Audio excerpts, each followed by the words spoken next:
Let me start by saying this episode is not for everyone. Most of what happens here at the Heath Bar is about the guests that come on the show and the conversations we have about their story. And let me stress that this is and will continue to be the focus of this podcast. Mostly because I believe once something stops being about other people, it gets a little boring. I enjoy the art of conversation, as my friend Jake Jackson mentioned when we spoke on a previous episode. Talking with people brings life to me, and that's why the Heath Bar started, to share the stories of those around me. I do understand the importance, though, of consistency and regularity, not for its own sake, but for improving my own skills as well as the quality of the show. That's how I learned the guitar and how I started building up the confidence to play gigs. As such, I've taken some suggestions from a few of you and decided to start adding different kinds of episodes at the Heath Bar. Some of these are going to be just downright silly, where a group of friends and I will chat about random different things. Maybe some music gear talk where we analyze equipment, different pedals, and such and the like. Others are going to be a bit more serious, and I'll do a few that will dive into the lyrics of the songs that I write in a few episodes, like the one you're about to hear, that will get a little philosophical and borderline theological. Or damn near heretical, depending on where you stand. And these get a little tricky, but if you can engage with me on these a bit, I think it'll help narrow down what kind of show the Heath Bar will evolve into. There's a lot of really cool things ahead in the future of the Heath Bar that I'm really excited about, and I can't wait to share that with you, and I really hope that you are along for the ride. So with that, let's jump into this newest segment here at the Heath Bar, Whiskey Talk. There's a lot of conversations that I've had at pubs and bars, and I'm sure you have too, that get a little deeper into the things that make up our lives. And that's what the whole point of Whiskey Talk is, something a little bit stronger that we all think about and we all maybe talk about with our friends, or maybe we don't. They're definitely things that I think about and I talk about. One of the struggles I've had recently is learning how to manage the different versions of myself that I have out in the world. My day job, my music, the podcast, and my family, and keeping all of those separate gets a little difficult sometimes. And I think the podcast is a good opportunity and a good place anyway to start kind of molding some of those different versions of myself together. One, so you get to learn a little bit more about me, and two, so that I can really just be myself in all aspects of where I'm at and what I'm doing. So, Whiskey Talk, we're going to talk about some of the greatest questions of the universe that have ever been presented to us as humanity. I'm going to sip some whiskey. You're welcome to do the same because I think it helps. So, with that, let's jump in.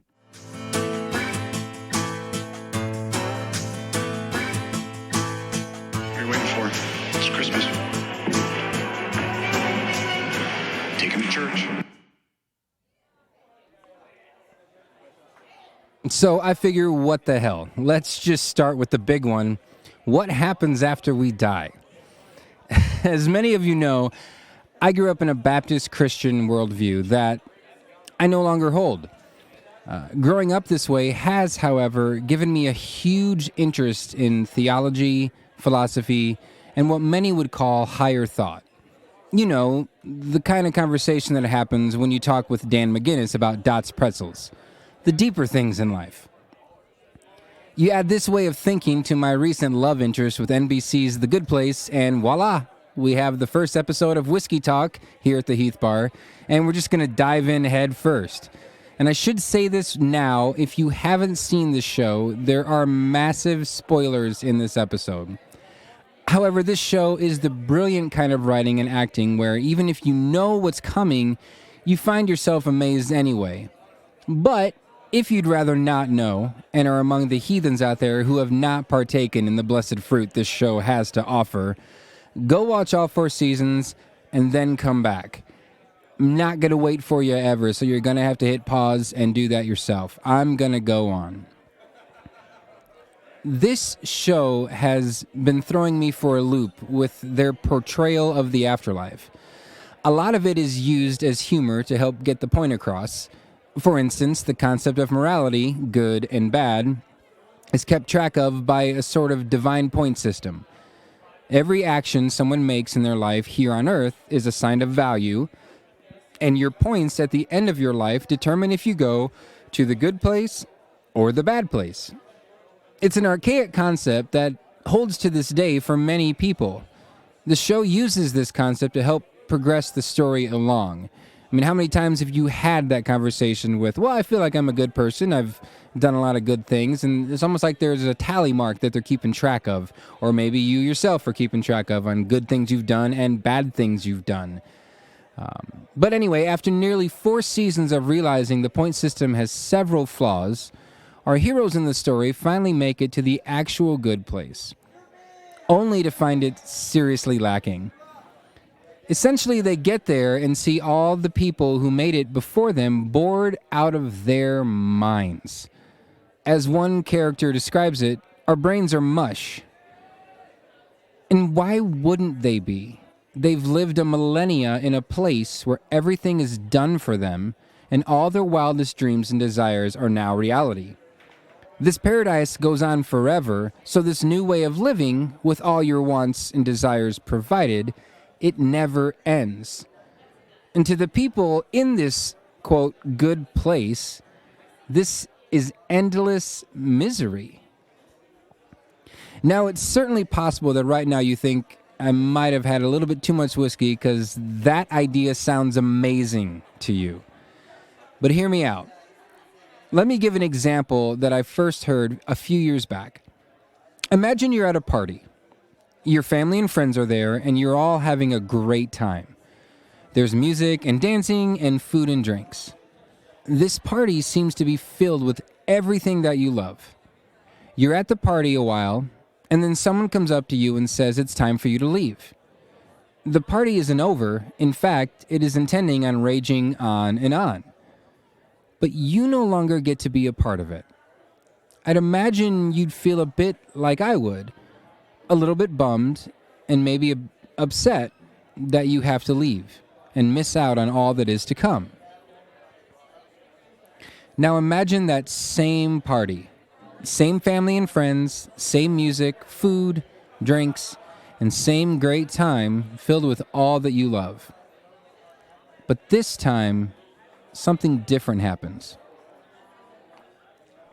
This time, someone comes up to you and welcomes you to the party, says they're glad that you're there, tells you that the party's going to go on forever, and then tells you that you never get to leave.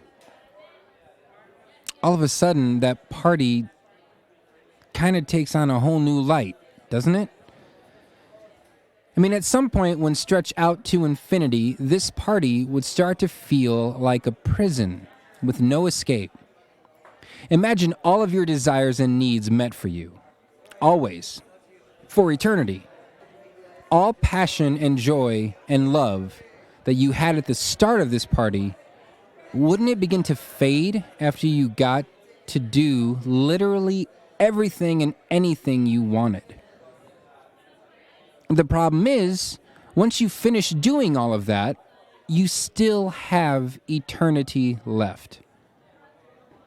There'd come a point where you're gonna want it to end, right?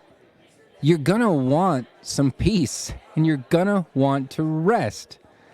It doesn't matter how much fun I'm having with people. There's a point where I'm ready to go. And it's like, okay, it's time to call it a night, so to speak. Because knowing that something has an end, I feel, is what gives it meaning.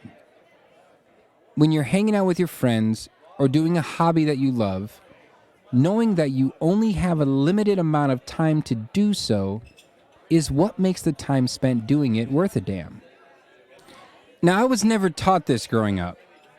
I was taught that when we die, those who believed in Jesus would spend eternity worshiping God within his presence.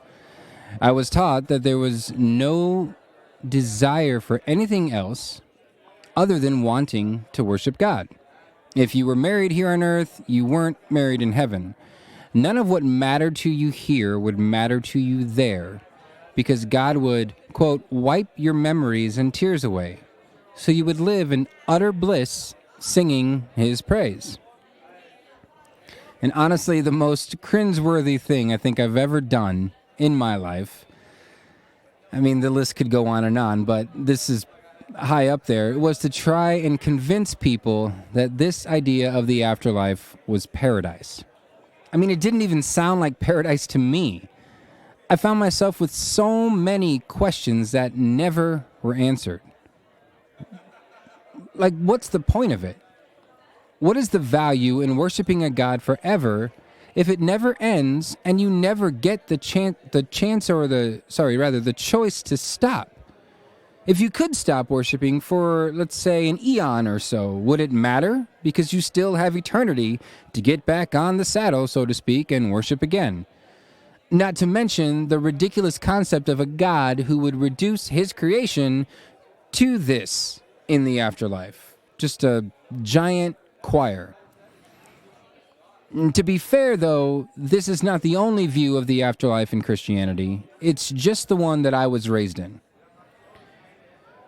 However, I've since found a stillness to all my worries and questions about what happens when we die, by realizing that something only has meaning because it ends. You, me, and everyone we know will end at some point, and knowing this, that we are going to die, and we don't know what happens afterwards, is what gives our lives meaning.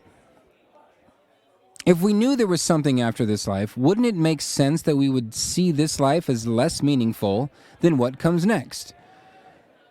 However, on the other hand, not knowing and realizing that when we die, we most likely just stop existing, means that each day we're here holds the utmost of value.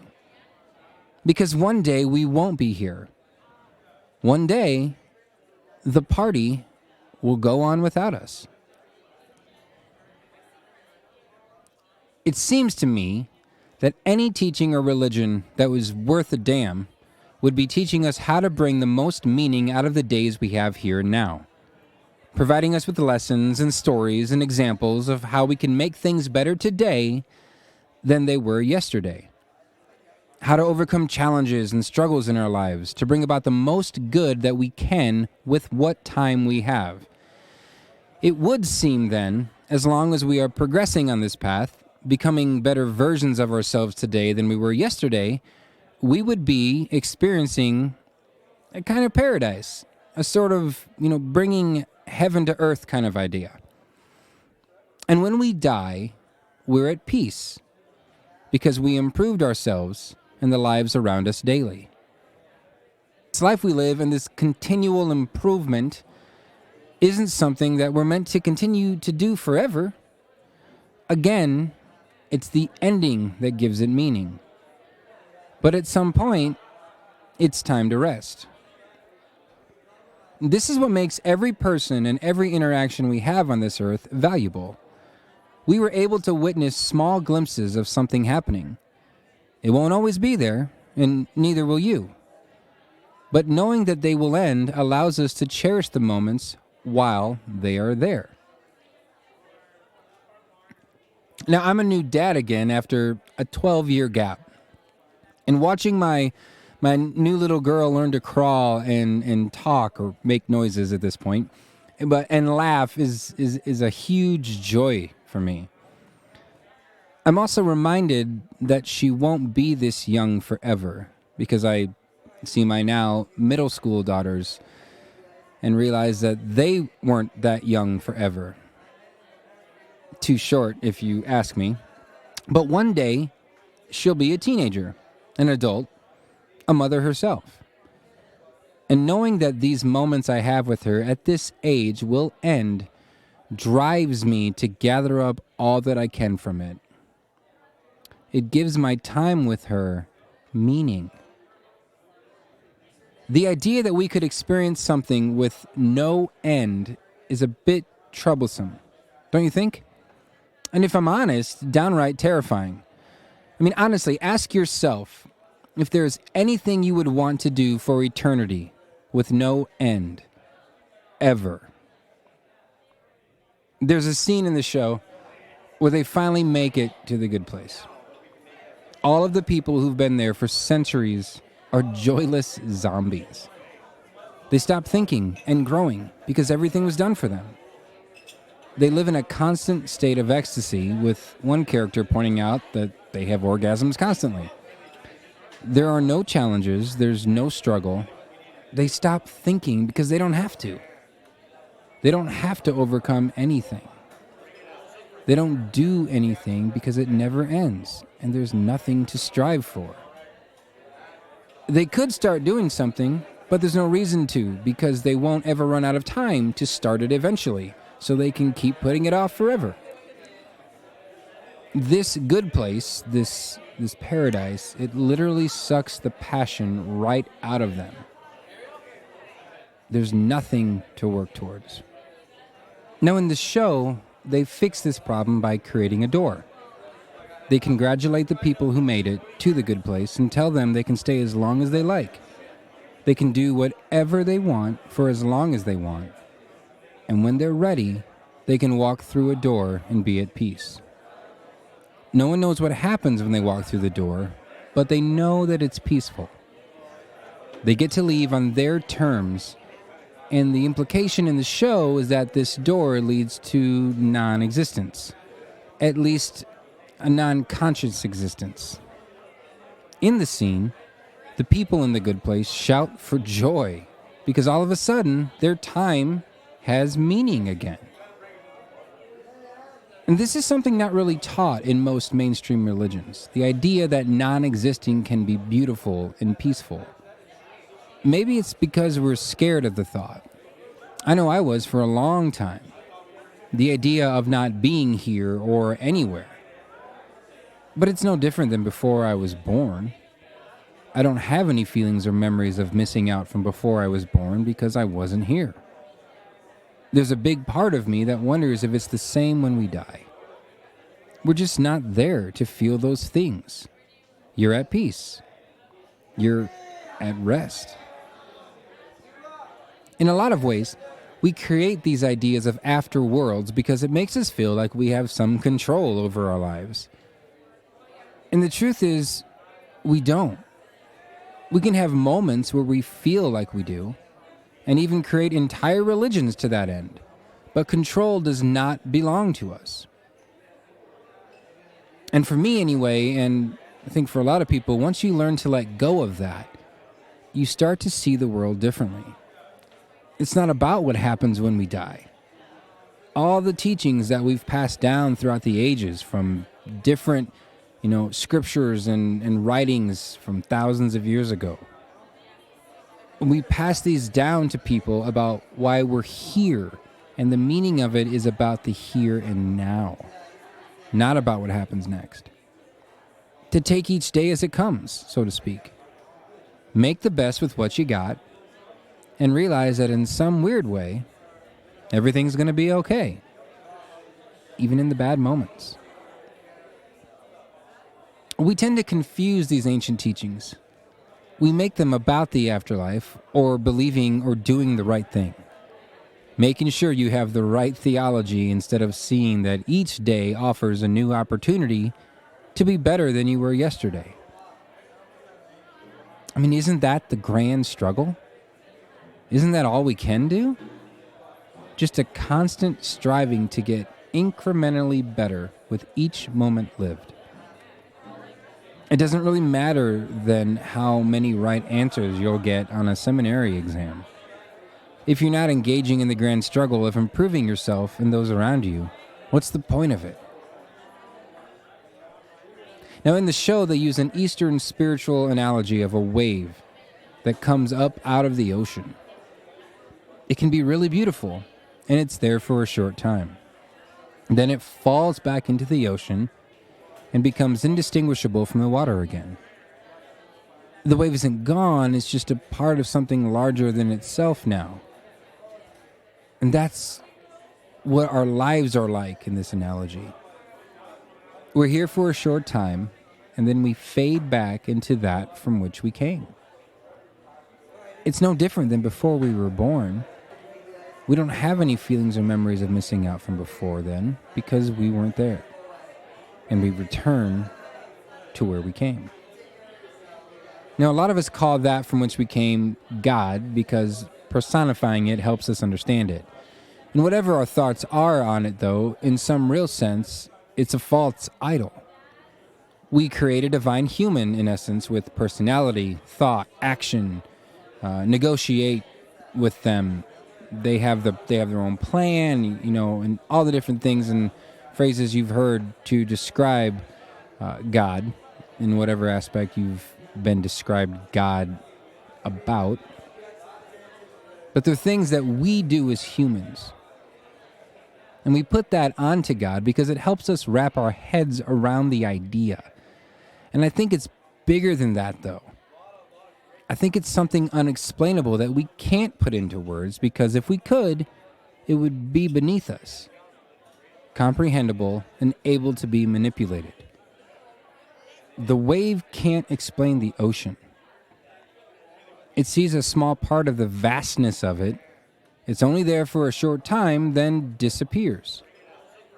And to me, that's the greatest explanation of dying that I have ever heard. That you fade back into that from which you came, and you're at peace. Oh, that gets me a little bit excited.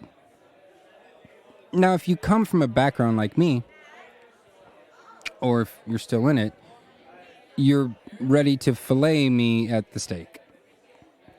This idea involves giving up a lot of teachings and beliefs that are central to how you currently view the world. And I get it. For me, it was the idea of eternal torment in hell that prevented me from really diving into this thought process and thinking something new. I had the fear that if I stopped believing in the right things, then I'm going to burn in hell for all eternity. And I struggled with this fear for years. And it took a long time for me to see what was so blatantly obvious. Eternal torment for a finite action is not justice. The show handles this idea, back to the NBC's The Good Place, it handles this idea of being a bad person and entering into the afterlife torment in a different way. The idea is in this show that if you were bad on Earth, you go to this place where you are given endless opportunities to improve. And as long as you keep improving, you end up making it to the good place. And once you're there, you make the choice on when you leave and are ready to be at peace. And I feel like that's a better way to look at life itself. Forget the afterlife, just at life. Are you making yourself better? Are you making the world around you better today than it was yesterday?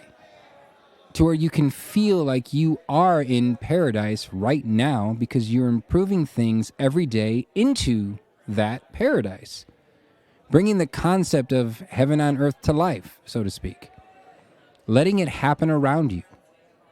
If you can do that, I feel like when you leave, no matter when you leave, if it's sudden or when you're old, or if you're young and it's an accident, if you're living that way now, whenever you leave, you can rest in the peace that you were better than you were when you started. And so is the world around you. That feels like heaven. That feels like what all these ancient teachings have been trying to tell us. It's not about what happens afterwards. It's about what and how are we living now. Teaching for the here and now. They just used analogies and stories and language that made it seem grander to emphasize its meaning. They put things into parables and stories all the time. That's nothing new. We still do that today. We've just confused the meaning of those stories over the years. At my wedding, my wife and I shared our dance to a song by Jason Isbell and his wife, Amanda Shires. It's called Vampires, and it's a song about how two people love each other and know that their love can't go on forever. They know it's going to end one day. And knowing this, their love is lit on fire as they see the meaning in each moment they share with each other. They talk about what it would be like if they were vampires and were immortal, how they wouldn't feel the need to hold each other's hand. My favorite line in this song is, "Maybe time running out is a gift." The idea that maybe knowing there's an end is what allows love to exist. And god damn, that's beautiful. So the question then becomes, whatever choice it is, small or large, can we be better than we were yesterday? If you're angry at someone, can you learn patience? Or learn understanding on why people do what they do? If you were lazy, pick something small to accomplish. If there's a book you want to read a few pages. Incremental improvements, right? Something small that's a step forward towards a better version of you. I think that's how you prepare for death. I think that's how you get to the point where you're okay and at peace when you leave. And of course it's sad. You won't be here and will miss out on a lot of things on the party that we call life. But it won't be bad. And I think that is the point. Sometimes things that are sad are not necessarily bad. So let it be sad. Let it be felt. But let it also be beautiful.